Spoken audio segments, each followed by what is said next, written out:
HB housing board middle class తీసుకున్నారు కాబట్టి ఆ ఏరియా బాగుపడింది. ఫస్ట్ మిడిల్ క్లాస్ ని లేబర్ ని అట్రాక్ట్ చేస్తాడు ఎవడైనా సరే. వాళ్ళు లేకుండా ధనవంతుడు వచ్చి ఏం చేస్తాడని నాకు తెలియగడుగుతాను. ఒక కోటీశ్వరుడు కొంపలో పని చేయాలంటే పని మనిషి దగ్గర నుంచి ప్లంబర్ దగ్గర నుంచి అందరూ లేబర్ ఉండాలి కదా. అట్లాగే ఆ ప్రాంతంలో మధ్యతరగతి ఉండాలి కదా.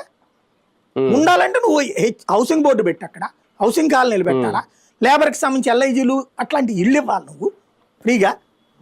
ఇవి అన్నీ సాగితేనే కదా జరిగేది. లేదా హౌసింగ్ బోర్డు కాలనీలోనే ఎల్ఐజీ, ఎంఐజీ, హెచ్ఐజీ అని ఉంటాయి.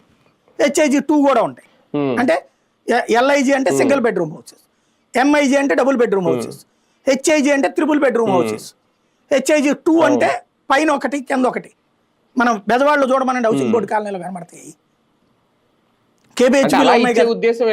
అలా ఇవ్వకపోతే నువ్వు ఎట్లా బాగుపడతావు, ఆ ప్రాంతం ఎట్లా బాగుపడుతుంది? ఎందుకంటే నిన్న ఆయన అన్నమాట, ఎందుకంటే ఇక్కడ రైతులకు సార్ ఎప్పటి నుంచో వాళ్ళకి ఇప్పుడు 1200 గజాలు ఇలా ఇచ్చారు కదా మినిమం ఫ్లాట్. వాళ్ళు అడిగింది ఏంటంటే రిటర్న్డ్ ఫ్లాట్ లో విడివిడిగా అమ్ముకునే వెసులుబాటు ఇమ్మన్నారు.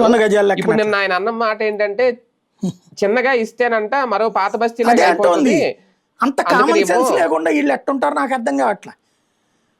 ఇప్పుడు నువ్వు ముందు అంటే ఒక ప్రపంచ స్థాయి రాజధానిలో ఉండాలంటే అలా ఇవ్వకూడదు అనేది వీళ్ళ ఉద్దేశం. అదే ప్రపంచ స్థాయి రాజధాని అంటే ఇప్పుడు హైదరాబాదు, బెంగళూరు, చెన్నై కంటే నువ్వు ఏమైనా ఎక్కువ ఇచ్చుకుంటావా? న్యూయార్క్లు కావాలని కోరుకోబాక నువ్వు.